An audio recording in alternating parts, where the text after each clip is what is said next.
ਹਰ ਵਿਸ਼ੇਸ਼ ਵਿਅਕਤੀ ਦਾ ਕੁਝ ਧਾਰਮਿਕ ਜੀਵਨ ਹੁੰਦਾ ਹੈ, ਕੁਝ ਸਮਾਜਿਕ ਜੀਵਨ ਹੁੰਦਾ ਹੈ ਔਰ ਕੁਝ ਰਾਜਨੀਤਿਕ। ਇਤਿਹਾਸ ਦੇ ਵਿੱਚ ਇਹ ਤਿੰਨੇ ਪੱਖ ਭਗਤ ਕਬੀਰ ਦੇ ਮਿਲਦੇ ਨੇ। ਧਾਰਮਿਕ ਤੌਰ ਤੇ ਸਿਰਮੌਰ ਮਨੁੱਖ ਉਸਦੇ ਬਾਕੀ ਦੇ ਜੀਵਨ ਦੇ ਪਹਿਲੂ ਬੇਦਾਗ ਰਹਿੰਦੇ ਨੇ। ਉਹ ਮਨੁੱਖ ਦਾਗੀ ਆਉਂਦਾ ਹੈ ਸਮਾਜਿਕ ਤਲ ਤੇ, ਰਾਜਨੀਤਿਕ ਤਲ ਤੇ, ਜਿਸ ਦੇ ਕੋਲ ਧਾਰਮਿਕ ਉੱਚਤਾ ਨਹੀਂ ਹੈ, ਧਾਰਮਿਕ ਜੀਵਨ ਨਹੀਂ ਹੈ। ਇਸ ਵਾਸਤੇ ਭਗਤ ਕਬੀਰ ਜੀ ਦਾ ਸਮਾਜਿਕ ਜੀਵਨ ਅਤਿਅੰਤ ਪਵਿੱਤਰ, ਮਹਾਨ। ਔਰ ਭਗਤ ਕਬੀਰ ਜੀ ਨੇ ਰਾਜਨੀਤਿਕ ਵਿਚਾਰ ਵੀ ਜੋ ਸੰਸਾਰ ਨੂੰ ਦਿੱਤੇ, ਪਵਿੱਤਰਤਾ ਨਾਲ ਭਰੇ ਹੋਏ ਔਰ ਨਿਰਮਲਤਾ ਦੀ ਰੋਸ਼ਨੀ ਵੰਡਣ ਵਾਲੇ ਨੇ। ਆਪ ਦੇ ਮਾਂ-ਬਾਪ ਜਿੱਥੇ ਆਪ ਤੋਂ ਸਦਕੇ ਜਾਂਦੇ ਨੇ, ਆਪ ਦੀ ਪਤਨੀ ਆਗਿਆਕਾਰ ਹੈ ਔਰ ਪਿਤਾ ਪੁੱਤਰ ਸਹਿਮਤ ਹੋ ਕੇ ਚੱਲਣ ਵਾਲੇ ਨੇ। ਪਰਿਵਾਰਕ ਜ਼ਿੰਦਗੀ ਅਤਿਅੰਤ ਮਹਾਨ ਹੈ ਔਰ ਇਹ ਮਹਾਂਪੁਰਸ਼ ਦੀ ਇਹ ਖੂਬੀ ਆਉਂਦੀ ਹੈ ਕਿ ਮੈਂ ਸਾਰੇ ਸੰਸਾਰ ਨਾਲ ਬਣਾ ਕੇ ਰੱਖਣੀ ਹੈ, ਲਿਹਾਜ਼ਾ ਉਸ ਸਾਰੇ ਸੰਸਾਰ ਵਿੱਚ ਮੇਰਾ ਪਰਿਵਾਰ ਵੀ ਆਉਂਦਾ ਹੈ ਤੇ ਮੈਂ ਪਰਿਵਾਰ ਨਾਲ ਵੀ ਬਣਾ ਕੇ ਜੋ ਹੈ ਰੱਖਣੀ। ਕਬੀਰ ਦੇ ਜੀਵਨ ਦੇ ਇਹ ਸਾਰੇ ਪਹਿਲੂ ਬੇਦਾਗ ਨੇ, ਨਿਰਮਾਣਤਾ ਦੀ ਆਪ ਮੂਰਤੀ ਨੇ। ਕਹਿੰਦੇ ਨੇ ਇੱਕ ਦਫਾ ਈਰਖਾਲੂਆਂ ਨੇ ਆਪ ਦੀ ਬੇਇੱਜ਼ਤੀ ਕਰਾਉਣ ਲਈ, ਆਪ ਦੀ ਹੇਠੀ ਕਰਾਉਣ ਲਈ ਆਲੇ ਦੁਆਲੇ ਐਸੇ ਪੱਤਰ ਭੇਜ ਦਿੱਤੇ ਕਿ ਆਉਣ ਵਾਲੀ ਪੂਰਨਮਾਸ਼ੀ ਦੇ ਦਿਨ ਕਬੀਰ ਦੇ ਘਰ ਬ੍ਰਹਮ ਭੋਜ ਹੋਵੇਗਾ। ਕਬੀਰ ਨੇ ਇੱਕ ਇੱਕ ਮੋਹਰ ਸੋਨੇ ਦੀ ਦਕਸ਼ਣਾ ਵੀ ਦੇਣੀ ਹੈ ਔਰ ਵਸਤਰ ਵੀ ਦੇਣੇ ਨੇ। ਲੋੜਵੰਦ ਸਾਧੂ ਸੰਤ ਹੋਰ ਕਬੀਰ ਦੇ ਘਰ ਮੇਲੇ ਦੇ ਰੂਪ ਵਿੱਚ ਜਮ੍ਹਾਂ ਹੋਏ। ਪਰ ਦੇਵਨੇਤ ਐਸੇ ਲੋਕ ਵੀ ਆਏ ਜਿਨ੍ਹਾਂ ਨੇ ਉਸ ਦਿਨ ਬ੍ਰਹਮ ਭੋਜ ਦਾ ਸਾਰਾ ਨਿਜ਼ਾਮ ਖੁਦ ਚਲਾਇਆ, ਸਾਰਾ ਇੰਤਜ਼ਾਮ ਖੁਦ ਕੀਤਾ, ਜੋ ਕਬੀਰ ਦੀ ਆਰਥਿਕ ਸਮਰੱਥਾ ਤੋਂ ਪਰੇ ਦੀ ਗੱਲ ਸੀ। ਤੇ ਜਦ ਚਾਰੋਂ ਪਾਸੇ ਧਨ ਕਬੀਰ ਦੀ ਗੁੰਜਾਰਾਂ ਉੱਠੀਆਂ ਤਾਂ ਆਪ ਨੇ ਆਖਿਆ, ਨਾ ਹਮ ਕੀਆ ਨਾ ਕरेंगे ਨਾ ਕਰ ਸਕੇ ਸਰੀਰ, ਕਿਆ ਜਾਨੋ ਕਿਛ ਹਰ ਕੀਆ ਭਇਓ ਕਬੀਰ ਕਬੀਰ। ਇੱਕ ਦਿਨ ਸਿਕੰਦਰ ਲੋਧੀ ਦੀ ਬੇਗਮ ਗੰਗਾ ਦੇ ਤੱਟ ਤੇ ਹਿੰਦੂ ਯਾਤਰੂਆਂ ਨੂੰ ਵੇਖਣ ਲਈ ਆਈ। ਬਸਤਰ ਬੜੇ ਕੀਮਤੀ ਪਹਿਨੇ ਹੋਏ, ਹੀਰੇ ਮੋਤੀਆਂ ਨਾਲ ਜੜਤ ਉਸਦਾ ਬੁਰਕਾ ਔਰ ਤਰ੍ਹਾਂ ਤਰ੍ਹਾਂ ਦੇ ਜ਼ਰੀ ਦੇ ਨਾਲ ਸਿਲੇ ਹੋਏ ਉਸਦਾ ਪਹਿਰਾਵਾ ਤੇ ਬਸਤਰ। ਕਬੀਰ ਦੇ ਚੇਲੇ, ਕਬੀਰ ਦੇ ਸ਼ਿਸ਼ ਵੇਖ ਕੇ ਦੰਗ ਰਹਿ ਗਏ। ਕਬੀਰ ਜੀ ਦੇ ਡੇਰੇ ਵਿੱਚ ਇੱਕ ਪਨਹਾਰੀ ਸੀ ਜੋ ਸਾਰਾ ਦਿਨ ਆਏ ਗਏ ਯਾਤਰੂਆਂ ਨੂੰ ਜਲ ਪਿਲਾਉਂਦੀ ਸੀ। ਬੜੀ ਸ਼ਰਧਾ ਦੇ ਨਾਲ ਪਾਣੀ ਪਿਲਾਉਂਦਿਆਂ ਪਿਲਾਉਂਦਿਆਂ ਸਤਨਾਮ ਸਤਨਾਮ ਦਾ ਉਹ ਰਟਨ ਕਰਦੀ ਰਹਿੰਦੀ ਸੀ। ਕਬੀਰ ਪੰਥੀਆਂ ਦਾ ਗੁਰਮੰਤਰ ਸਤਨਾਮ ਹੈ। ਪਾਣੀ ਪਿਲਾਉਂਦਿਆਂ ਪਿਲਾਉਂਦਿਆਂ ਲੋਕਾਂ ਦੇ ਕੰਨਾਂ ਵਿੱਚ ਉਹ ਰੱਬ ਦੀ ਬਾਣੀ ਵੀ ਪਾਈ ਜਾਂਦੀ ਸੀ। ਇਹ ਇਸ ਤਰ੍ਹਾਂ ਦੀ ਪਨਹਾਰੀ, ਇਹ ਇਸ ਤਰ੍ਹਾਂ ਦਾ ਪਾਣੀ ਪਿਲਾਉਣ ਵਾਲੀ ਮੂੰਹ ਦੇ ਰਾਹੀਂ ਪਾਣੀ ਪਿਲਾਈ ਜਾਂਦੀ ਸੀ, ਕੰਨਾਂ ਦੇ ਰਾਹੀਂ ਬਾਣੀ ਪਿਲਾਈ ਜਾਂਦੀ ਸੀ। ਲੇਕਿਨ ਉਸ ਦੇ ਤਨ ਦੇ ਬਸਤਰ ਫਟੇ ਹੋਏ ਔਰ ਉਹ ਲਾਵਾਰਿਸ ਮੁਫਲਿਸ ਸੀ। ਕਬੀਰ ਦੇ ਚੇਲੇ ਕਬੀਰ ਜੀ ਪਾਸ ਆ ਕੇ ਗਿਲਾ ਕਰਦੇ ਨੇ, ਭਗਤ ਜੀ ਇਹ ਜੋ ਪਨਹਾਰੀ ਹੈ ਸਾਰਾ ਦਿਨ ਸਤਨਾਮ ਦਾ ਰਟਨ ਕਰਦੀ ਹੈ, ਲੋਕਾਂ ਦੀ ਸਰੀਰਕ ਪਿਆਸ ਬੁਝਾਉਂਦੀ ਹੈ ਤੇ ਲੋਕਾਂ ਨੂੰ ਮਾਨਸਿਕ ਸ਼ਾਂਤੀ ਮਿਲ ਸਕੇ, ਸਤਨਾਮ ਦੀ ਧੁਨੀ ਉਹਨਾਂ ਦੇ ਕੰਨਾਂ ਵਿੱਚ ਪਾਉਂਦੀ ਹੈ, ਲੇਕਿਨ ਅਤਿਅੰਤ ਮੁਫਲਿਸ ਹੈ, ਗਰੀਬ ਹੈ, ਤਨ ਦੇ ਬਸਤਰ ਵੀ ਫਟੇ ਹੋਏ ਨੇ। ਲੇਕਿਨ ਸਿਕੰਦਰ ਲੋਧੀ ਦੀ ਬੇਗਮ ਨੂੰ ਅਸੀਂ ਅੱਜ ਦੇਖਿਆ ਗੰਗਾ ਦੇ ਤੱਟ ਤੇ, ਉਹਨੇ ਮਖਮਲੀ ਲਿਬਾਸ ਪਹਿਨਿਆ ਔਰ ਹੀਰੇ ਮੋਤੀ ਪੰਨਿਆਂ ਨਾਲ ਜੜਤ। ਕਿਆ ਇਹ ਰੱਬ ਅਨਿਆਏ ਨਹੀਂ ਕਰਦਾ ਕਿ ਰੱਬ ਦਾ ਚਿੰਤਨ ਕਰਨ ਵਾਲੇ ਦੁਖੀ ਤੇ ਰੱਬ ਤੋਂ ਬੇਮੁਖ ਹੋ ਕੇ ਇਸ ਤਰ੍ਹਾਂ ਦੀ ਐਸ਼ਵਰ ਜ਼ਿੰਦਗੀ ਬਤੀਤ ਕਰਦੇ ਨੇ। ਕਬੀਰ ਨੇ ਉੱਥੇ ਜਿਹੜੇ ਬੋਲ ਆਪਣੇ ਉਚਾਰਨ ਕੀਤੇ ਨੇ ਜੋ ਬਕਾਇਦਾ ਗੁਰੂ ਗ੍ਰੰਥ ਸਾਹਿਬ ਜੀ ਮਹਾਰਾਜ ਦੇ ਦਰਜ ਨੇ। ਕਬੀਰ ਹੈਂਗੇ ਬਾਹਨ ਸਘਨ ਘਨ ਛਤਰਪਤੀ ਕੀ ਨਾਰ, ਤਾਸੋ ਪਟੰਤਰ ਨਾ ਪੁਜੇ ਹਰ ਜਨ ਕੀ ਪਨਿਹਾਰ। ਇਹ ਠੀਕ ਹੈ ਕਿ ਸਿਕੰਦਰ ਲੋਧੀ ਦੀ ਬੇਗਮ ਨੇ ਬੜੇ ਕੀਮਤੀ ਬਸਤਰ ਪਹਿਨੇ ਨੇ ਔਰ ਉਹ ਹੀਰੇ ਮੋਤੀਆਂ ਨਾਲ ਜੜਤ ਨੇ, ਲੇਕਿਨ ਉਹ ਬਸਤਰ ਇਸ ਪਨਹਾਰੀ ਦਾ ਮੁਕਾਬਲਾ ਨਹੀਂ ਕਰ ਸਕਦੇ।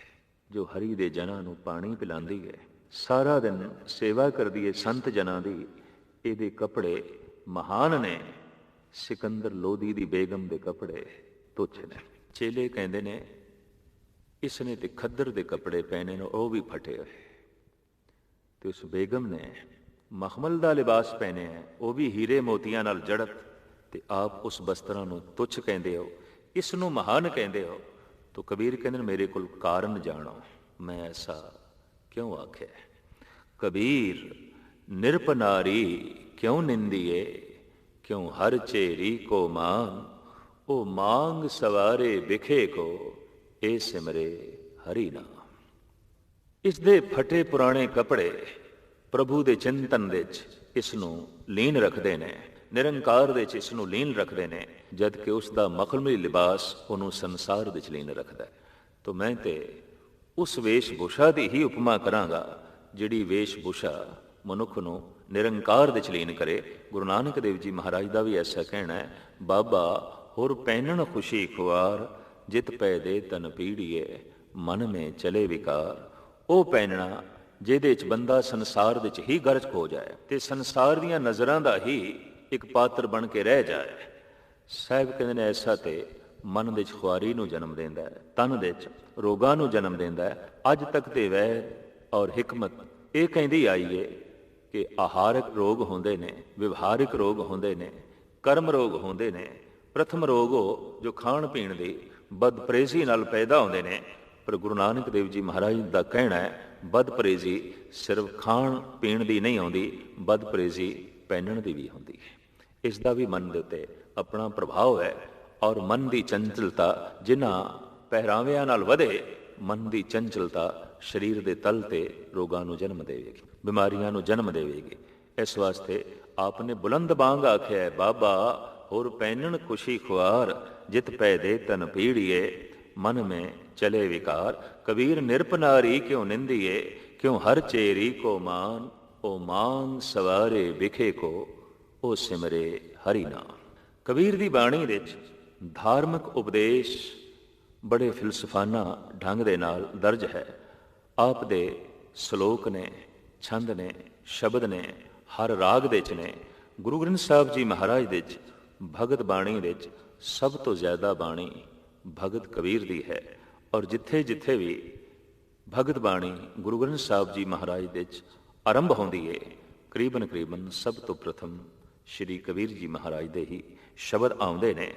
ਔਰ ਆਪ ਦੇ ਸ਼ਬਦਾਂ ਨੇ ਜ਼ਿੰਦਗੀ ਦੇ ਹਰ ਪਹਿਲੂ ਦੇ ਉੱਤੇ ਬੜੇ ਸੋਹਣੇ ਢੰਗ ਨਾਲ ਰੋਸ਼ਨੀ ਪਾਈ ਹੈ। ਅਧਿਆਤਮਿਕ ਚਿੰਤਨ ਤੇ ਧਾਰਮਿਕ ਮੂਲ ਗਿਆਨ ਆਪ ਇੱਕ ਸ਼ਲੋਕ ਦੇ ਵਿੱਚ ਬੜੇ ਸੋਹਣੇ ਢੰਗ ਨਾਲ ਦਿੰਦੇ ਨੇ। ਕਬੀਰ ਐਸਾ ਕੋਈ ਨ ਜਨਮਿਓ, ਆਪਣੇ ਘਰ ਲਾਵੇ ਆਗ, ਪਾਂਚੋਂ ਲੜਕਾ ਜਾਰ ਕੇ, ਰਹੇ RAM ਲਿਵ ਲਾਗ। ਕਬੀਰ ਜੀ ਦਾ ਐਸਾ ਕਹਿਣਾ ਕਿ ਚੂੰਕਿ ਅਸੀਂ ਦੋ ਸਰੀਰ ਰੱਖਦੇ ਹਾਂ, ਇੱਕ ਅਸਥੂਲ, ਇੱਕ ਸੂਖਸ਼ਮ, ਇੱਕ ਜੋ ਦਿਖਾਈ ਦਿੰਦਾ ਹੈ, ਇੱਕ ਅਦ੍ਰਿਸ਼। ਇਹ ਜਿਹੜਾ ਸਰੀਰ ਦਿਖਾਈ ਦਿੰਦਾ ਹੈ, ਇਸ ਨੂੰ ਆਖਿਆ ਜਾਂਦਾ ਹੈ ਪ੍ਰਗਟ ਚਿੱਤਰ, ਤੇ ਜਿਹੜਾ ਸਰੀਰ ਨਹੀਂ ਦਿਖਾਈ ਦਿੰਦਾ ਉਸ ਨੂੰ ਆਖਿਆ ਜਾਂਦਾ ਚਿੱਤਰ ਗੁਪਤ, ਗੁਪਤ ਚਿੱਤਰ, ਉਹ ਚਿੱਤਰ ਜੋ ਨਹੀਂ ਦਿਖਾਈ ਦਿੰਦਾ।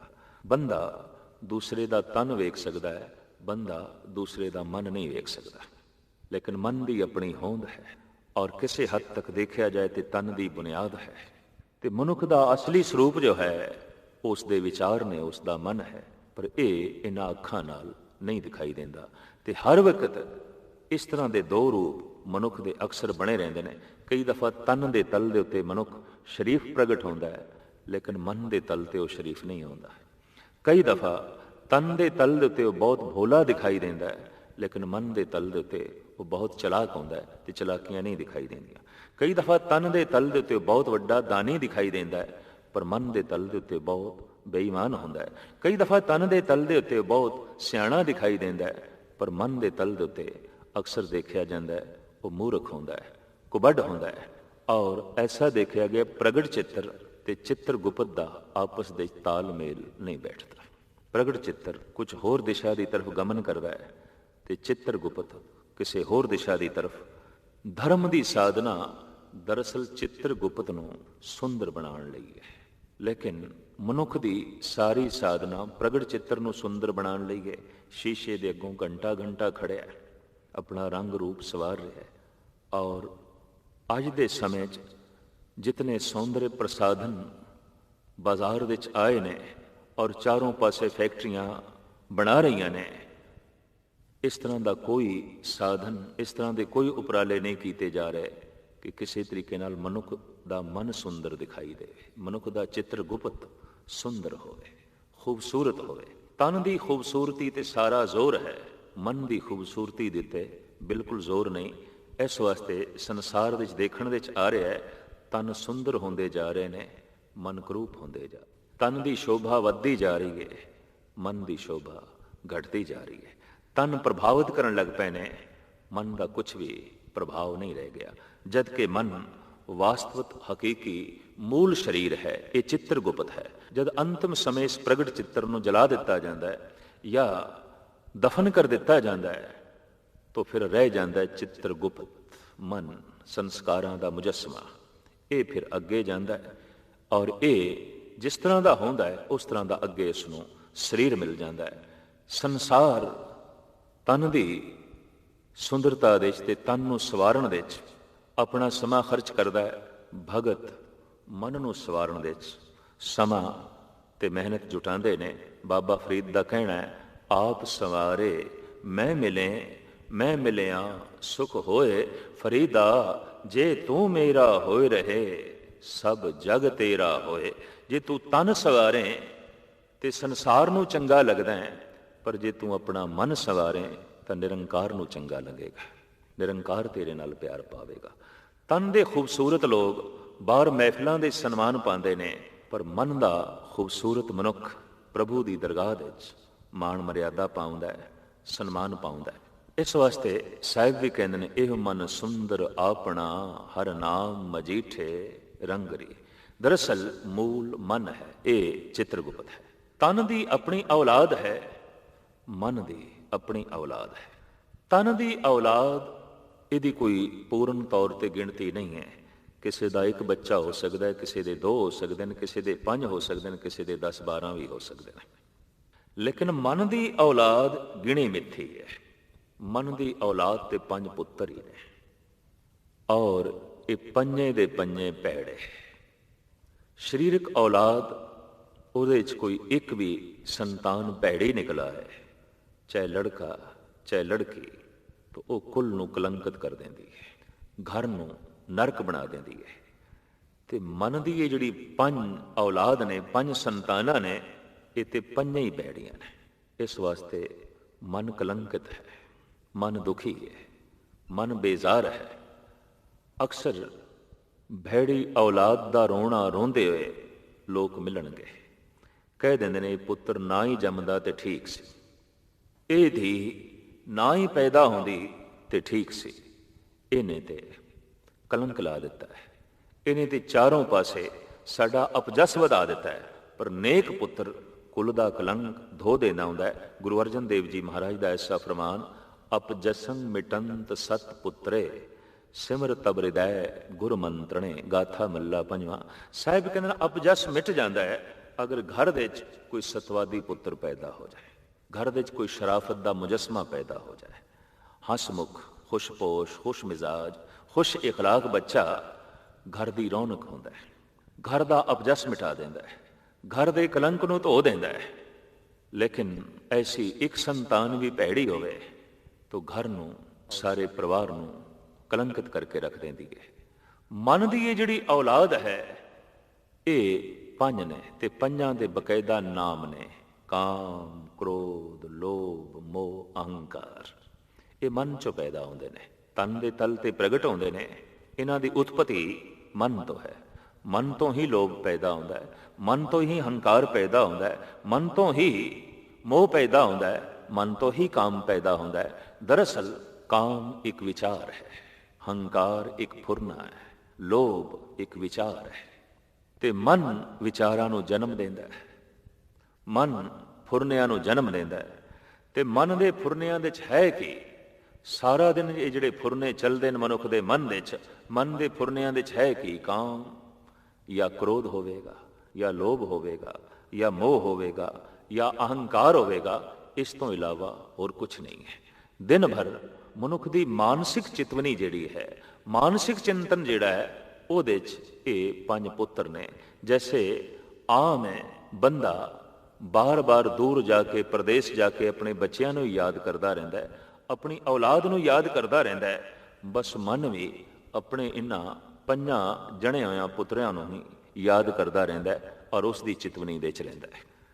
ਧਾਰਮਿਕ ਸਾਧਨਾ ਜਿਹੜੀ ਹੈ ਉਹ ਇਸ ਤੇ ਖੜੀ ਹੈ। ਭਗਤ ਕਬੀਰ ਜੀ ਮਹਾਰਾਜ ਦੇ ਕਥਨ ਅਨੁਸਾਰ, ਕਬੀਰ ਐਸਾ ਕੋਈ ਨਾ ਜਨਮਿਓ ਆਪਣੇ ਘਰ ਲਾਵੇ ਆਗ। ਹੁਣ ਐਸਾ ਕਿਹੜਾ ਮਾਈ ਕਾ ਲਾਲ ਜਮਿਆ ਜੋ ਆਪਣੇ ਘਰ ਨੂੰ ਆਪ ਅੱਗ ਲਾਵੇ। ਅੱਜ ਤੱਕ ਐਸਾ ਹੋਇਆ ਕਿ ਮਨੁੱਖ ਦੂਜਿਆਂ ਦੇ ਘਰ ਨੂੰ ਅੱਗ ਲਾ ਕੇ ਖੁਸ਼ ਹੁੰਦਾ ਰਿਹਾ, ਪਰ ਕਬੀਰ ਕਹਿੰਦੇ ਨੇ ਭਗਤ ਦੀ ਸੋਚਣੀ ਤੇ ਦ੍ਰਿਸ਼ਟੀ ਕੁਝ ਹੋਰ ਹੈ। ਇਹ ਤੇ ਆਪਣੇ ਘਰ ਨੂੰ ਹੀ ਅੱਗ ਲਾ ਕੇ ਖੁਸ਼ ਹੁੰਦਾ ਹੈ। ਤੇ ਆਪਣਾ ਘਰ ਕਿਹੜਾ ਹੈ? ਤ੍ਰਿਸ਼ਨਾ ਛਾਨ ਭਰੀ ਧਰ ਉਪਰ, ਦੁਰਮਤ ਭਾਂਡਾ ਫੂਟਾ। ਮਨ ਜਿਸ ਝੁੱਗੀ ਦੇ 'ਚ ਰਹਿੰਦਾ ਹੈ ਉਹ ਤ੍ਰਿਸ਼ਨਾ ਦੀ ਝੁੱਗੀ ਹੈ, ਤੇ ਉਹਦੇ 'ਚ ਦੁਰਮਤ ਭੈੜੀ ਮਤ ਦਾ ਇੱਕ ਘੜਾ ਪਿਆ, ਭਾਂਡਾ ਪਿਆ, ਤੇ ਜਿਹਦੇ 'ਚ ਗੰਦਾ ਪਾਣੀ ਮਨ ਪੀਂਦਾ ਰਹਿੰਦਾ ਹੈ। ਕਬੀਰ ਕਹਿੰਦੇ ਨੇ ਐਸਾ ਹੁਣ ਕਿਹੜਾ ਮਾਈ ਕਾ ਲਾਲ ਹੈ ਜਿਹੜਾ ਇਸ ਤ੍ਰਿਸ਼ਨਾ ਦੀ ਝੁੱਗੀ ਨੂੰ ਅੱਗ ਲਾਵੇ, ਝੌਂਪੜੀ ਨੂੰ ਅੱਗ ਲਾਵੇ। ਜਿਸ ਘਰ ਦੇ 'ਚ ਮਨ ਰਹਿੰਦਾ ਹੈ ਇਹਨੂੰ ਅੱਗ ਲਾਵੇ।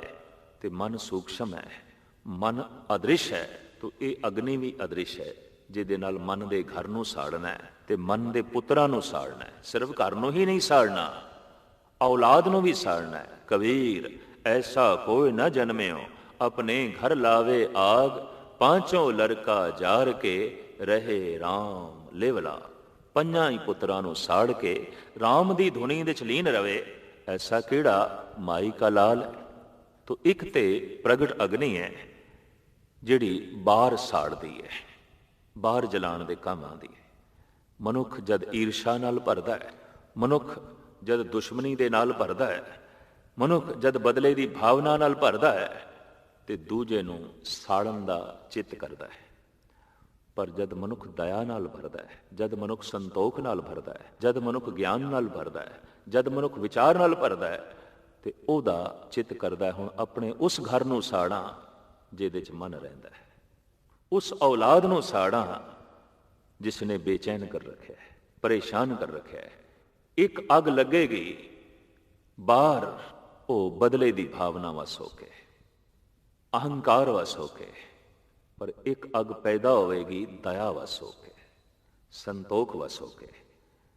ਉਸ ਅਗਨੀ ਨੂੰ ਗੁਰਬਾਣੀ ਨੇ ਬ੍ਰਹਮ ਅਗਨ ਆਖਿਆ, ਕਬੀਰ ਨੇ ਵੀ ਉਸ ਨੂੰ ਬ੍ਰਹਮ ਅਗਨੀ ਆਖਿਆ। ਬ੍ਰਹਮ ਅਗਨ ਸਹਿਜੇ ਪਰ ਜਾਲੀ, ਏਕੇ ਚੋਟ ਸਿਧਾਇਆ।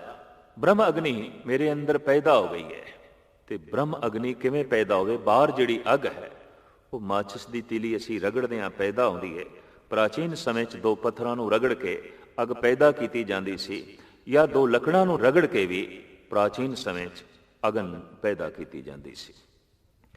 ਇਹ ਜਿਹੜੀ ਬ੍ਰਹਮ ਅਗਨ ਹੈ, ਇਹ ਕਿਸ ਤਰ੍ਹਾਂ ਪੈਦਾ ਹੋਵੇ, ਇਸ ਦੇ ਬਾਰੇ ਧਾਰਮਿਕ ਜਗਤ ਦੇ ਵਿੱਚ ਜਿਹੜੇ ਸ਼ਬਦ ਪ੍ਰਚਲਿਤ ਨੇ, ਜਪ ਤਪ, ਤਪ ਤਪਸ਼, ਤਪ ਅਗਨੀ।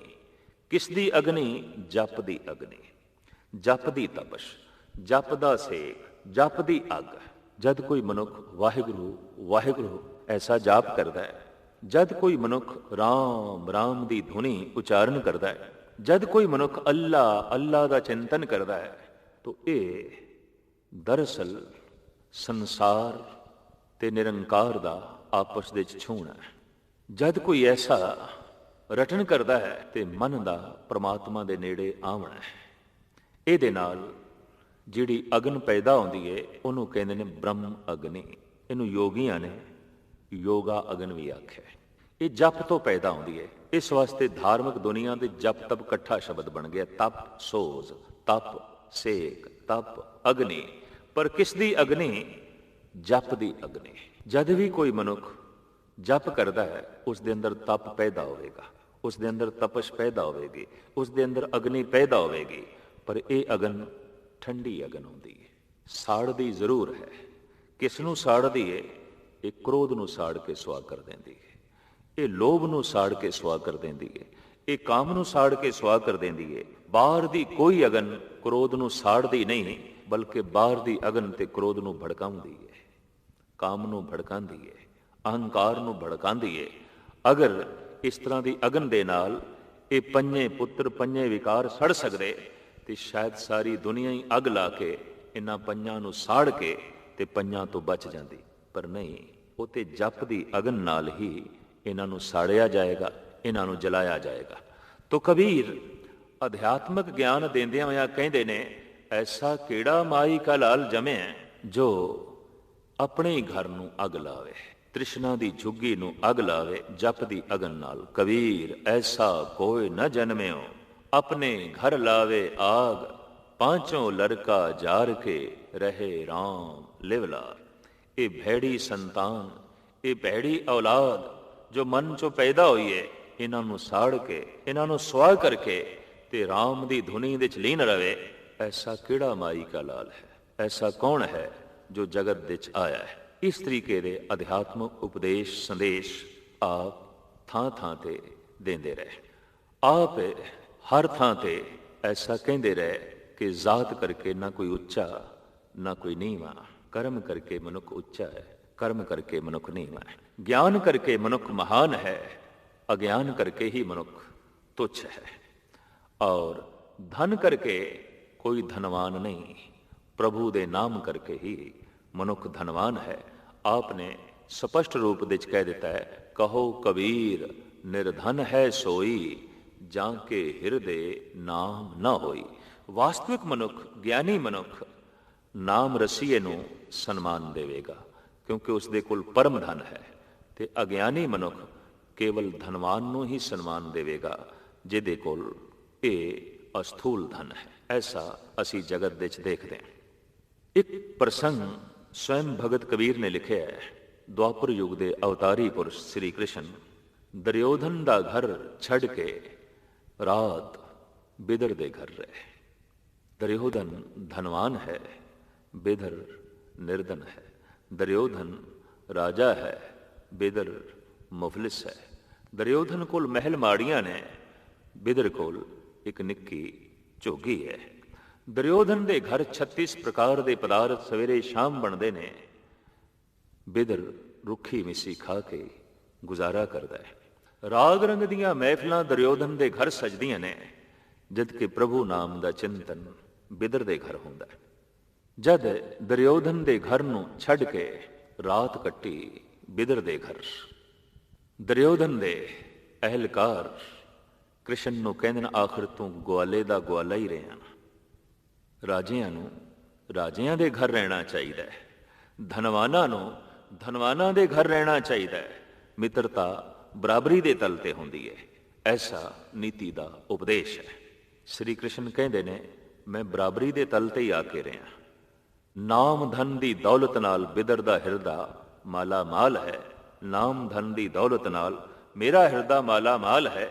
ਇੱਕ ਧਨਵਾਨ ਦੇ ਘਰ ਆਇਆ ਹੈ, ਇੱਕ ਅਮੀਰ ਦੇ ਘਰ ਆਇਆ ਹੈ।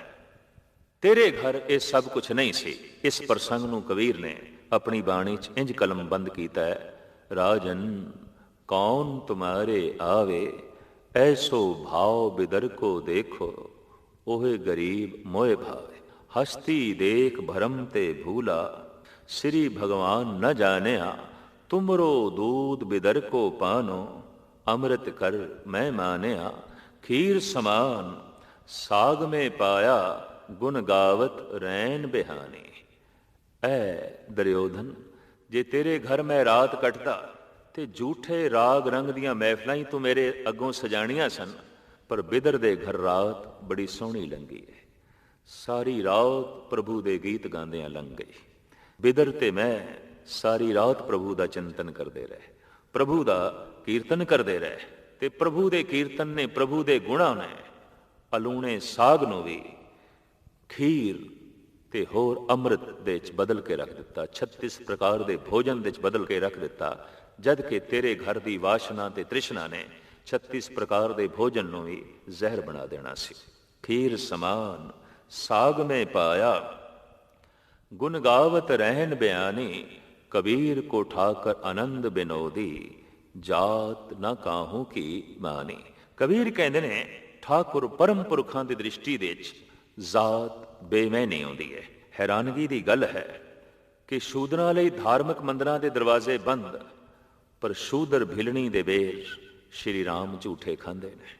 ਝੂਠੇ ਬੇਰ ਉਹ ਛਕਦੇ ਨੇ, ਉਹ ਸ਼ੂਦਰ ਹੈ। ਸ਼ੂਦਰਾਂ ਲਈ ਧਾਰਮਿਕ ਮੰਦਰਾਂ ਦੇ ਦਰਵਾਜ਼ੇ ਬੰਦ, ਪਰ ਬਿਦਰ ਦੇ ਘਰ ਬਕਾਇਦਾ ਸ਼੍ਰੀ ਕ੍ਰਿਸ਼ਨ ਚਲੇ ਜਾਂਦੇ ਨੇ ਔਰ ਬਾਲਮੀਕ ਦਾ ਉਹ ਸਨਮਾਨ ਕਰਦੇ ਨੇ। ਰੇ ਚਿਤ ਚੇਤ ਚੇਤ ਅਚੇਤ ਕਾਹੇ ਨਾ ਬਾਲਮੀਕੇ ਦੇਖ। ਇਸ ਤਰ੍ਹਾਂ ਦਾ ਉਪਦੇਸ਼ ਸੰਦੇਸ਼ ਗੁਰਦੇਵ ਦੀ ਬਾਣੀ ਦੇ ਵਿੱਚੋਂ ਜੋ ਹੈ ਮਿਲਦਾ ਹੈ। ਭਗਤ ਸ਼੍ਰੀ ਕਬੀਰ ਐਸੇ ਸਮੇਂ 'ਚ ਹੋਏ ਨੇ, ਆਪ ਦੀਆਂ ਲਹਿਰਾਂ ਦੇ ਨਾਲ ਹੋਰ ਅਨੇਕਾਂ ਭਗਤ ਉੱਠੇ। ਰਵਿਦਾਸ, ਨਾਮਦੇਵ, ਸਦਨਾ, ਸੈਨ, ਭੀਖਨ, ਆਪ ਦੇ ਵਿਚਾਰਾਂ ਦਾ ਚਾਰੋਂ ਪਾਸੇ ਪ੍ਰਭਾਵ ਪਿਆ। ਅੱਜ ਵੀ ਕੋਈ ਦਾਰਸ਼ਨਿਕ ਗੱਲ ਜੋੜਨੀ ਹੋਵੇ ਤੇ ਕਬੀਰ ਨੂੰ ਅੱਗੇ ਕਰਨਾ ਪੈਂਦਾ ਹੈ। ਆਪ ਦੇ ਕਹਿਣ ਦਾ ਢੰਗ ਐਸਾ ਹੈ, ਕਿਧਰੇ ਆਪ ਹਾਸ ਰਸ ਦੇ 'ਚ ਕਹਿੰਦੇ ਨੇ, ਕਿਧਰੇ ਆਪ ਰੋਦਰ ਰਸ ਦੇ 'ਚ ਕਹਿੰਦੇ ਨੇ, ਕਿਧਰੇ ਆਪ ਸ਼ਾਂਤ ਰਸ ਦੇ 'ਚ ਕਹਿੰਦੇ ਨੇ, ਕਿਧਰੇ ਆਪ ਬੀਰ ਰਸ ਦੇ 'ਚ ਵੀ ਕਹਿੰਦੇ ਨੇ। ਆਪ ਦੇ ਬੀਰ ਰਸ ਦੇ ਵੀ ਬਚਨ ਨੇ, ਸੂਰਾ ਸੋ ਪਹਿਚਾਨੀਏ ਜੋ ਲੜੇ ਦੀਨ ਕੇ ਹੇਤ, ਪੁਰਜ਼ਾ ਪੁਰਜ਼ਾ ਕਟ ਮਰੇ ਕਬੂ ਨਾ ਛਾੜੇ ਖੇਤ। ਇਹ ਬੋਲ ਭਗਤ ਕਬੀਰ ਦੇ ਨੇ, ਗੁਰੂ ਗ੍ਰੰਥ ਸਾਹਿਬ ਜੀ ਮਹਾਰਾਜ ਦੇ ਦਰਜ ਨੇ। ਬਈ ਉਹ ਸੂਰਮਾ ਹੈ ਜੋ ਲੜੇ ਦੀਨ ਕੇ ਹੇਤ, ਦੀਨ ਗਰੀਬ, ਜੋ ਗਰੀਬ ਦੀ ਖਾਤਰ ਲੜਦਾ ਹੈ, ਕਮਜ਼ੋਰ ਦੀ ਖਾਤਰ ਲੜਦਾ ਹੈ। ਸੂਰਮਾ ਉਸ ਨੂੰ ਮੰਨਾਂਗੇ ਜਿਹਦੀ ਸਾਰੀ ਤਾਕਤ ਕਮਜ਼ੋਰ ਨੂੰ ਬਲਵਾਨ ਕਰਨ ਵਿੱਚ ਖਰਚ ਹੋ ਜਾਏ, ਮੁਫਲਿਸ ਨੂੰ ਅਮੀਰ ਬਣਾਉਣ ਵਿੱਚ ਖਰਚ ਹੋ ਜਾਏ। ਸੂਰਾ ਸੋ ਪਹਿਚਾਨੀਏ ਜੋ ਲੜੇ ਦੀਨ ਕੇ ਹੇਤ, ਪੁਰਜ਼ਾ ਪੁਰਜ਼ਾ ਕਟ ਮਰੇ ਕਬੂ ਨਾ ਛਾੜੇ ਖੇਤ। ਗਗਨ ਦਮਾਮਾ ਬਾਜਿਓ ਪਰਿਓ ਨਿਸ਼ਾਨੇ ਘਾਓ, ਖੇਤ ਜੋ ਮਾਂਡਿਓ ਸੂਰਮਾ ਅਬਜੂ ਜਨ ਕੋ ਧਾਓ। ਗਗਨ ਮੰਡਲ ਦੇ 'ਚ, ਦਿਮਾਗ ਦੇ 'ਚ, ਮਨ ਦੇ 'ਚ ਵਿਚਾਰਾਂ ਉਤਪੰਨ ਹੋਈਆਂ ਨੇ, ਖਿਆਲ ਉਤਪੰਨ ਹੋਏ ਨੇ। ਤੇ ਖਿਆਲ ਕਿਹੜੇ ਉਤਪੰਨ ਹੋਏ ਨੇ? ਦੀਨ ਦੀ ਬਾਂਹ ਪਕੜਨੀ ਹੈ, ਕਮਜ਼ੋਰ ਦੀ ਬਾਂਹ ਪਕੜਨੀ ਹੈ।